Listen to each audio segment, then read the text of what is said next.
what that proverb means to them.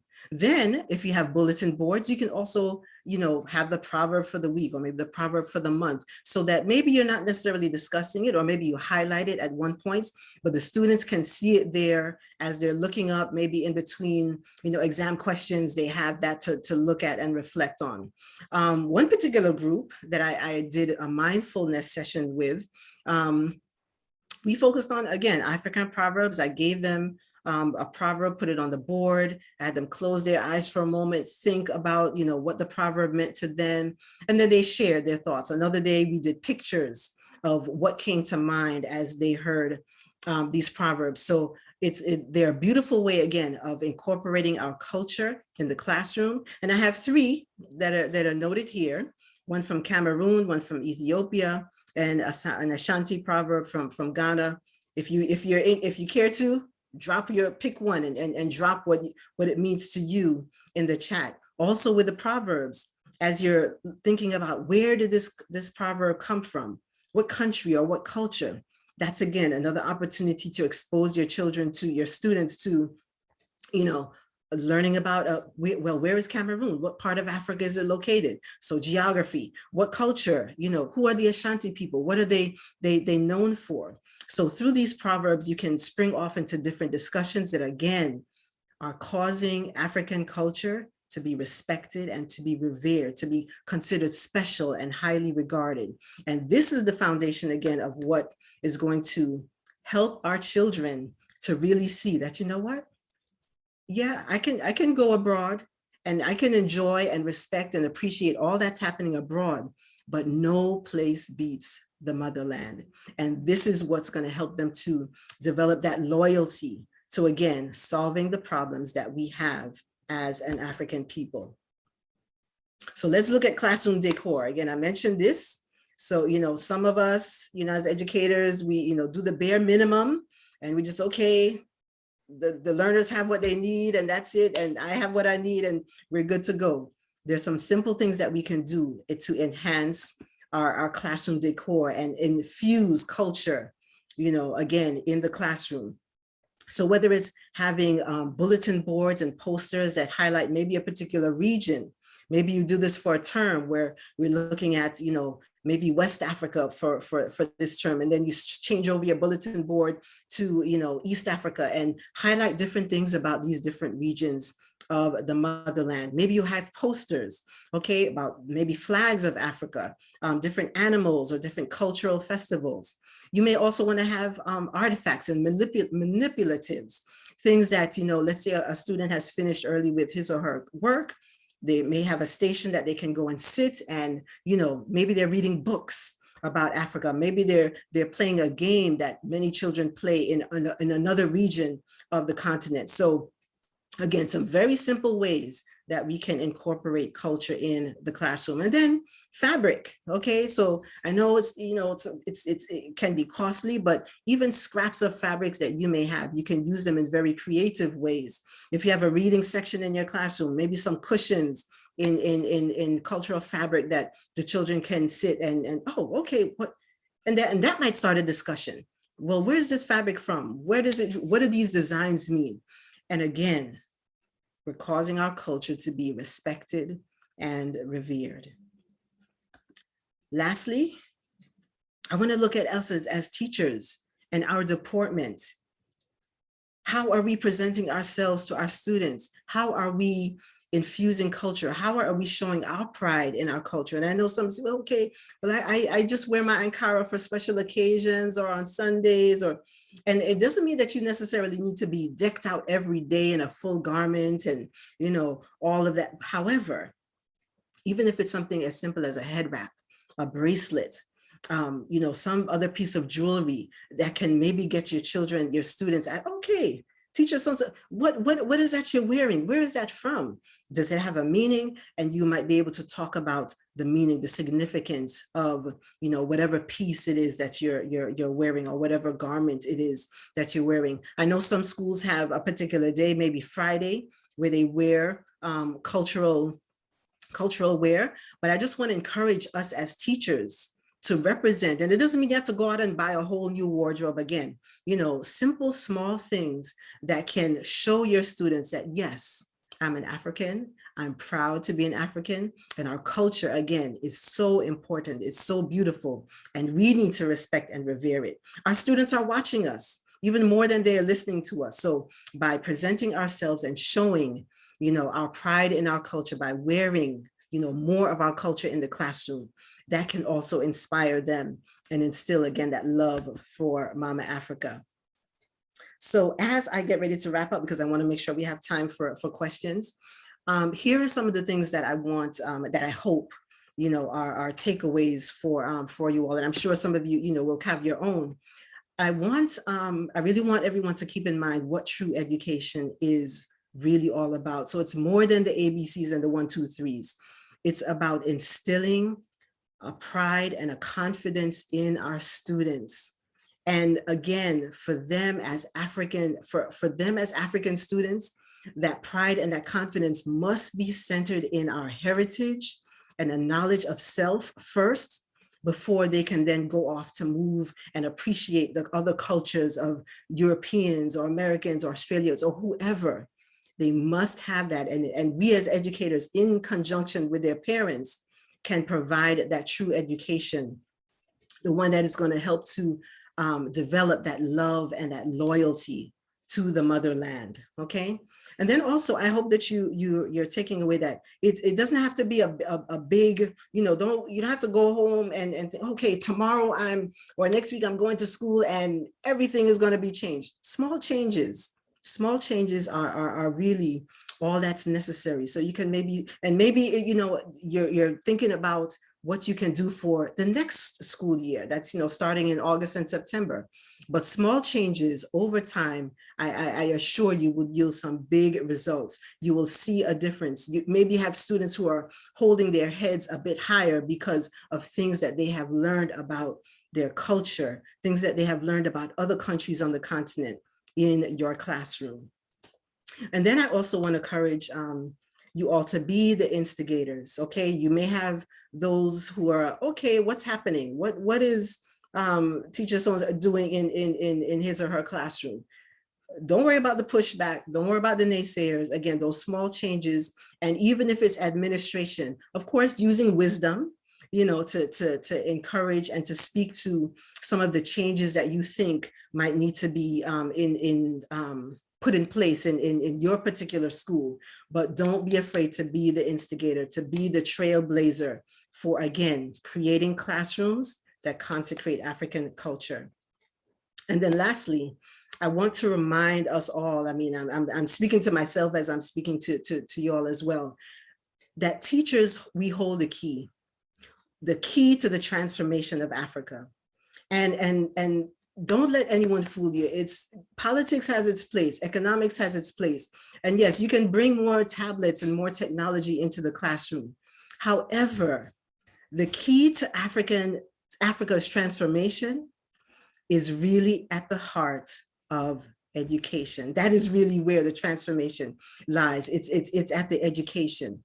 And so we need to make sure that we who are at the forefront of the battle, because that's where we are, we're in the trenches day in and day out with our students. We need to make sure that we are doing our part to, in whatever simple ways, with those small changes, we are imparting that love and that pride in our culture into our students. Okay, so if there's anything that I hope that you really take away is that we as teachers, we hold the key to Africa's transformation. Why? Because we are training the children of Africa. All right, so I'm going to stop there and let's take some questions, some answers, or if you have comments, feedback. I want to make sure that we honor our 1 hour time. So yes, I'm going to pause here. And also, I just want to put out there as you're coming up with your questions. So this is part 1. So next week for part 2, we're going to do some practical things. So yes, you've heard some of my ideas, some of my suggestions, things that I've done. However, as a group, as a team, I want to challenge you all. And so we're going to be doing some practical things as a group, yes, even in the virtual arena. So please plan to be back for part 2 next week. All right, so with that, let me stop sharing.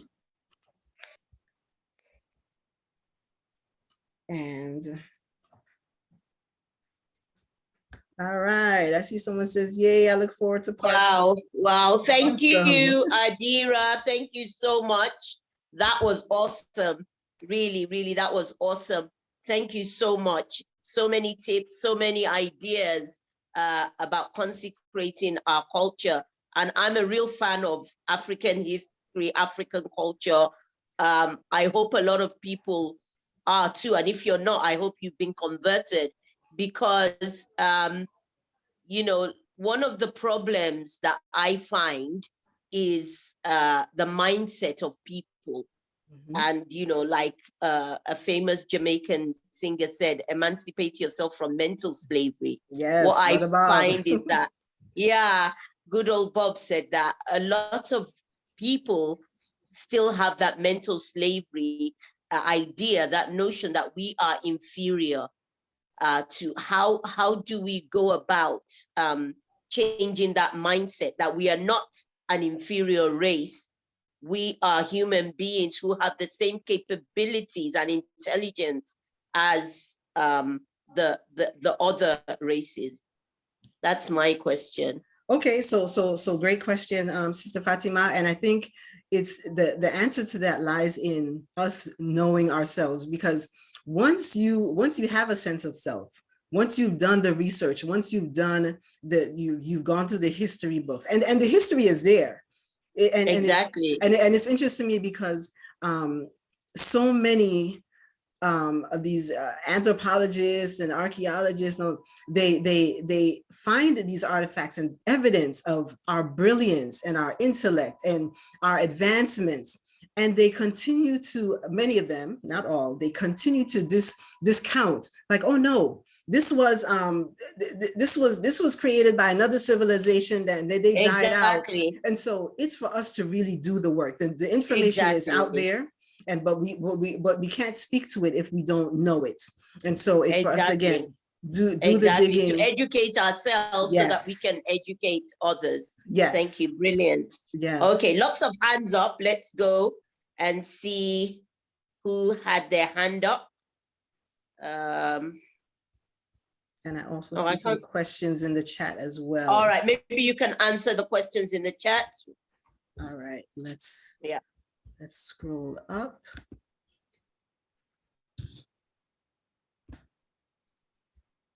Okay, all right, let's see. Okay, all right, I just want to share this tip that I just came across. One Black belt has said that they prefer using the names of the students in the math problems, or, you know, because that gets them more excited. So yes, definitely another way to plug them in, get them engaged. All right, let's see. Come on, chat. All right, here we go. Yes, I saw that. Okay, all right, yes, so we had Philip Emeagwali, a Nigerian computer scientist. Yes, that representation definitely matters. All right. Okay. So I see. So okay. In someone says in my school we wear natives every Wednesday. All right. Excellent. All right. Okay. All right. Here we go. Okay. Question. Okay. What is the role of native language in teaching? Why do school administrations mandate the use of English language, which is foreign language? Great question. And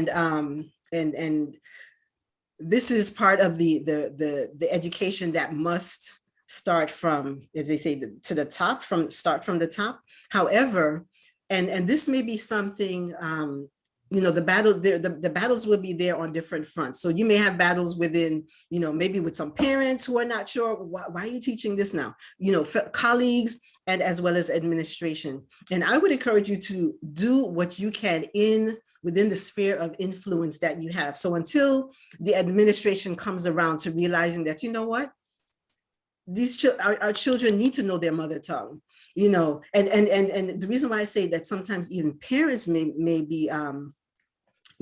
provide some opposition is that because I know it. I don't know, even growing up, in a Jamaican household, we were not necessarily encouraged to speak patois. Speak proper English, speak proper English. Now we did learn it.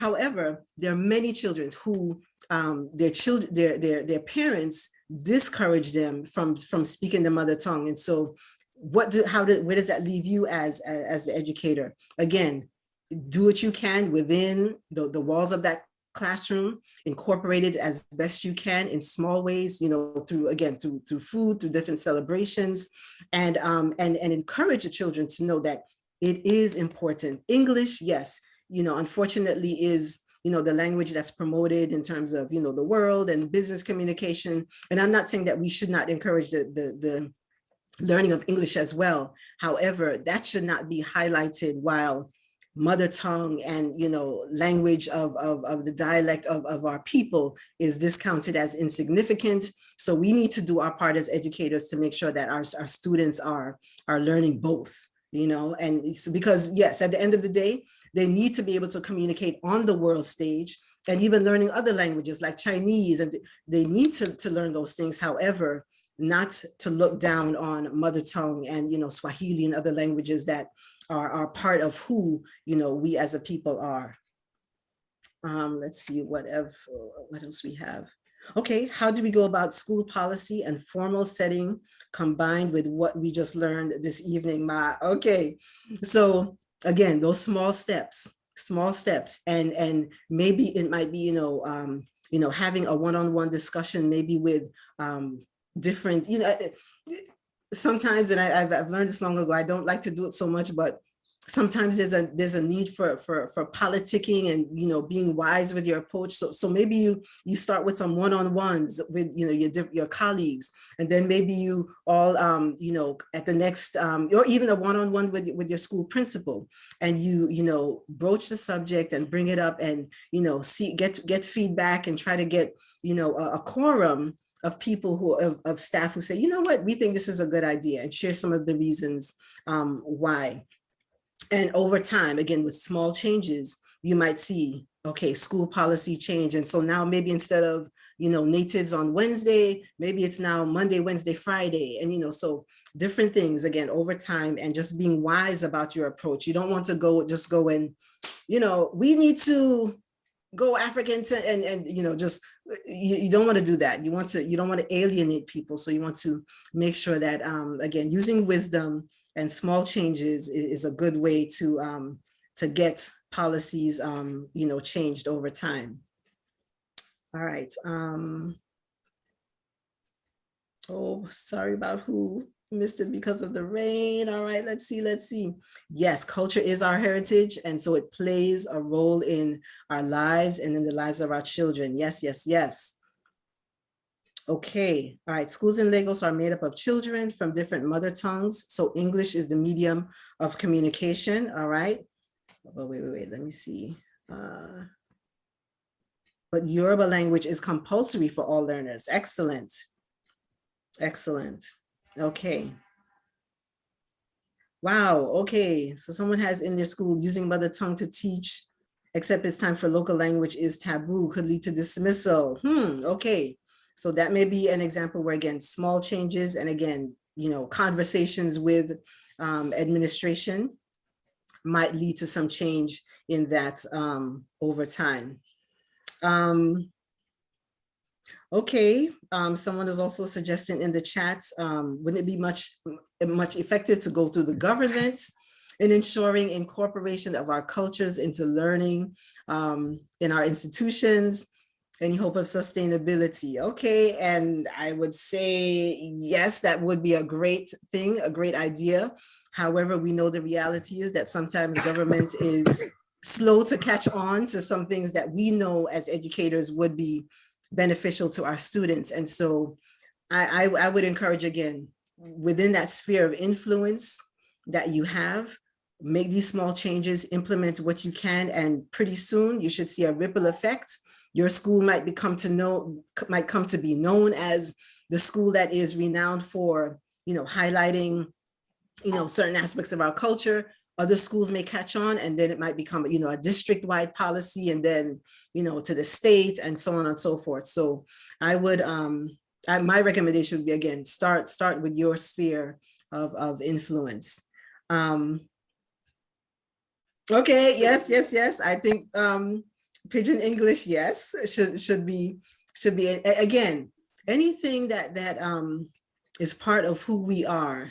And I want to say anything, because there are some things that okay, can be questionable. However, it's still for us to be aware, and to have our children to be aware of the culture that makes us as African people unique. And really and truly, around the world, sometimes you find that there are people around the world who have more appreciation for our culture, for our people, for our language, for our fabric, all of that, more than we ourselves as African people. So we need to change that dynamic. So the mother tongue, the Pidgin English, all of that, yes, we need to incorporate it into the learning of our children. Rashida, I see your hand up. Go ahead, please, with your question. Hi, Adirah. Thank you very much. It was a really motivating session for me. I think I had several aha moments, but something I just want to share is about the beauty of bringing the culture to the classroom, because a lot of how the children appreciate the culture or perceive the culture has to do with the environment. And I just want to use myself and my family a little bit as an example.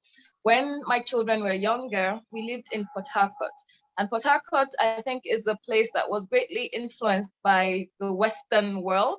So anytime I would ask them to put on native attire, they wouldn't want to. I don't like native. Mommy, don't buy me native. Sometimes I would force the native on them, and my children would tuck it in, just to look more, I don't know, corporate, I guess. Or maybe they weren't used to it. And then we moved to Abuja. And in Abuja, I think the culture is really more appreciated, more expressed freely. People are free to speak their native language. In almost every sphere, you find people speaking Hausa in government offices. You find just generally the appearance of people to be more African. And then my boy started begging me, Mommy, I don't have enough natives. Please sew natives for me. Wow. And that just brings to mind that if we can start incorporating some of these things into the schools, just like you've explained to us, then it becomes more accepted, more normal, and the children don't feel different because they have to put on the native, or they don't feel weird. So there's a long way to go, although I know we are on our way, especially as Nigerians. I know that a lot of music does promote the culture. A lot of our artists promote the fashion, but we still have a long way to go. Thank you for bringing this. It's powerful. You're most welcome. My pleasure, my extreme pleasure. All right. Any other questions? Anybody want to share any aha moments? I see we're still getting feedback in the chat. Okay. All right. I see this is a great suggestion here. Schools and parents are most receptive to such ideas if introduced first as a club, which we run passionately and with creativity. Yes, that's definitely a great example of of a small step. So culture club, and maybe or African explorers, and maybe you're visiting different countries or different regions of Africa, with each session. So yes, love that idea. Love that idea. Any other questions? Okay, all right. I see we do have cultural week in the school, a week of native dress. Okay, cultural days. Okay, so the aim is, so all these are great, cultural days and cultural weeks, but the idea is to just make it the norm, so that it's culture every day, culture, and as my sister Rashida said, that everyone is happy and feeling confident and feeling proud. I want to share another a proverb from Mozambique, as I see our time is winding up, and it says, "An empty bag or an empty sack cannot stand." All right, and every time I hear that proverb, I think of in Jamaica we have these crocus bags, and they're made of like this canvas material, and usually store rice. And when they're filled, they're very, very heavy. You can't move them. But when they're empty, the slightest breeze can just blow it away. And so I think of this in regards to the education of our children, because if we as educators, and of course, again, in collaboration with their parents, are filling them up with, again, a sense of confidence, a sense of pride, then when they get out there in the world, they are able to navigate whatever situations, whatever isms they find themselves subjected to, whether it's racism or whatever, because they've been filled up, they have a confidence of who they are, their heritage, their ancestors, and so they can navigate wherever they go in the world with confidence. If they're not filled up though, then the slightest challenges, stresses will just, they will go with the wind.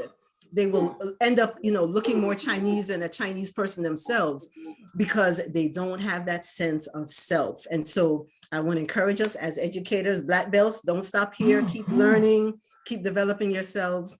And ultimately, again, Africa will be the continent that we know it can be, it has been. And again, the key lies with us as we are nurturing and training these young minds to transform motherland to the bright continent that we know it is. So with that, I think we are just about out of time. If you have any other questions or comments, but Fatima, I'm done, and looking forward to seeing everybody back, and maybe even some more folks for part 2 next week. So thank you all again so definitely. much. We're definitely looking forward to part 2, because this can't be the end. We want more. We're hungry for more. Well done.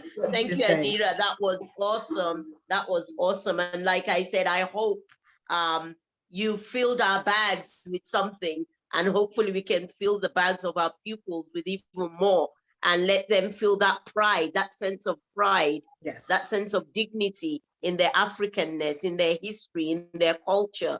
And it's really, really interesting, really inspiring. Looking forward to seeing everyone next week. Thank you. Thank you so much. All right then. Bye. Have a good evening, everyone. Take care. See you all next week. See you next week. Bye. Bye-bye. Bye. Thank you very much. Bye. You're welcome. Bye-bye. Bye-bye, everyone. Bye-bye.